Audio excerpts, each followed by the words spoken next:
Assalamualaikum warahmatullahi wabarakatuh. Perkenalkan, nama saya Fatima Ed dengan NIM 10156123040, kelas TP2 angkatan 2023 semester 3, jurusan Tarbiyah dan Keguruan, Prodi Pendidikan Agama Islam, mahasiswa STAIN Majene. Baiklah, pada kesempatan kali ini saya akan membahas materi Sejarah Peradaban Islam sebagai tugas pengganti ulangan tengah semester yang diberikan oleh dosen pengampu Bapak Iqbal S. Hum M. Hum. Baiklah, simak video berikut ini.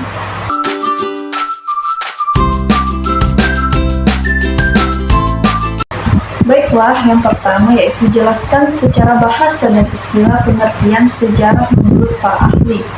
Nah, secara bahasa, sejarah ini berasal dari kata sejaratun yang berarti pohon, melambangkan rangkaian peristiwa yang saling terkait seperti cabang-cabang pohon. Dalam bahasa Inggris disebut sebagai history dari kata Yunani historia yang berarti penyelidikan atau pengetahuan.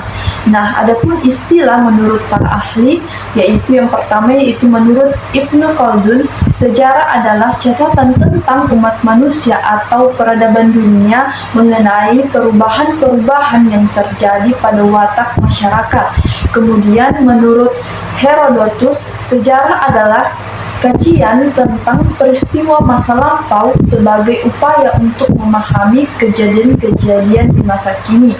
Nah, kemudian menurut Sartono Kartodirjo, sejarah ini adalah konstruksi masa lalu berdasarkan bukti-bukti yang ditemukan.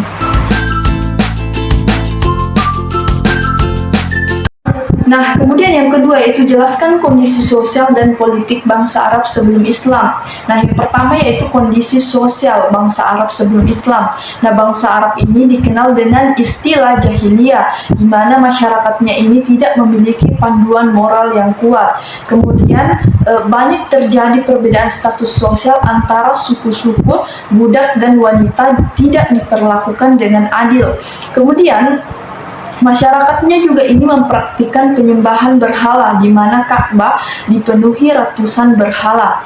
Nah, kemudian kondisi politik bangsa Arab sebelum Islam yaitu yang pertama tidak ada pemerintah pusat, suku-suku bersifat independen dan sering berperang satu sama lain. Kemudian sistem kepemimpinan hanya didasarkan pada kekuatan suku. Kemudian perdagangannya juga menjadi penggerak ekonomi, terutama kota-kota besar seperti Mekah dan Yastrib atau Madinah.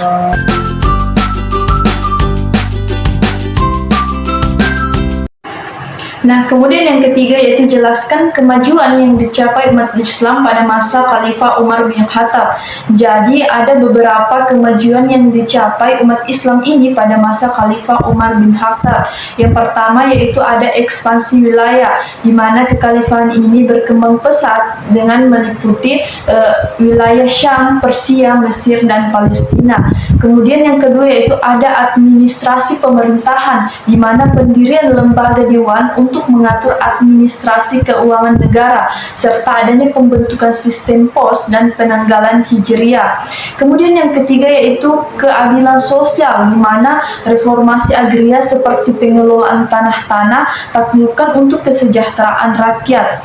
Nah, kemudian penetapan tunjangan bagi masyarakat juga berdasarkan kontribusi mereka dalam pembangunan Islam. Nah, kemudian yang keempat yaitu adanya keamanan dan infrastruktur, di mana pembangunan masjid dan jalan untuk mendukung pemerintah dalam penyebaran Islam. Nah, itulah kemajuan yang dicapai umat Islam pada masa kekhalifahan Umar bin Khattab.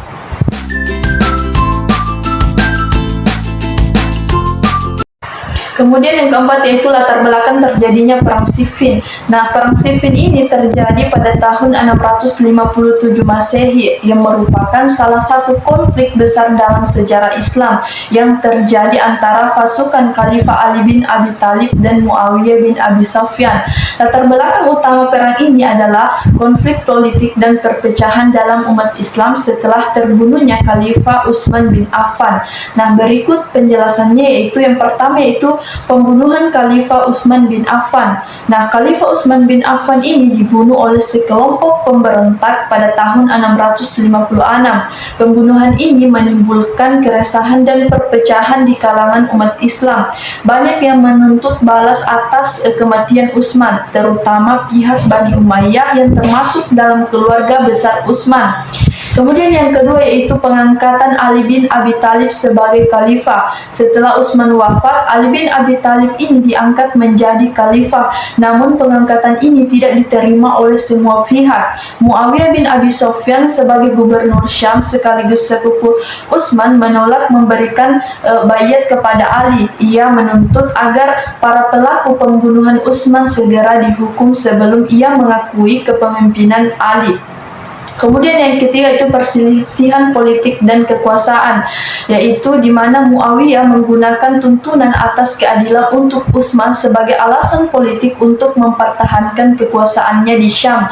Ia menuduh Ali gagal menindak tegas para pemberontak yang membunuh Utsman, meskipun situasi politik saat itu sangat rumit dan sulit bagi Ali untuk langsung bertindak. Kemudian yang keempat yaitu peningkatan ketegangan. Ketegangan semakin meningkat ketika Ali memutuskan untuk memindahkan ibu kota kekhalifahan dari Madinah ke Kufah demi mengkonsolidasikan kekuatan militernya. Di sisi lain, Muawiyah mulai mempersiapkan pasukan untuk melawan Ali.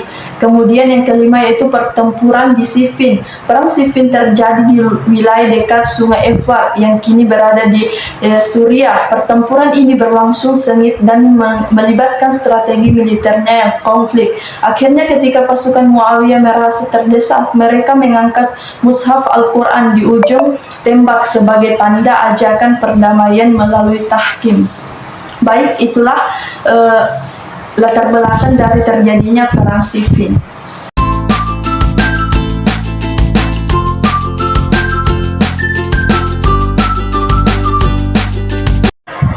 Kemudian yang kelima itu jelaskan perbedaan kebijakan politik masa dinasti Umayyah di Damaskus dan masa dinasti Abbasiyah di Baghdad. Jadi perbedaan utamanya itu pada masa dinasti Umayyah pada tahun 661 sampai 750 Masehi, yaitu adanya kebijakan sentralisasi di mana kekuasaan terkonsentrasi di tangan khalifah dan keluarga. Kemudian pada masa Umayyah juga adanya orientasi Arab di mana masyarakat non-Arab kurang mendapatkan hak yang setara. Kemudian adanya ekspansi militer. Dinasti ini fokus pada penaklukan wilayah baru hingga Spanyol dan India. Kemudian sedangkan pada masanya Abbasiyah yaitu pada tahun 750 sampai 1258 Masehi adanya desentralisasi kekuasaan di mana memberi otonomi kepada wilayah-wilayah taklukan. Nah, selain itu adanya juga pembaruan budaya di mana memperhatikan kesetaraan etnis khususnya pada masyarakat Persia dan Mawali. Kemudian adanya ilmu pengetahuan di mana Baghdad menjadi pusat intelektual dunia Islam, mendirikan Baitul Hikmah sebagai pusat studi. Baik, itulah perbedaan masa dinasti Umayyah di Damaskus dan pada masa dinasti Abbasiyah di Baghdad.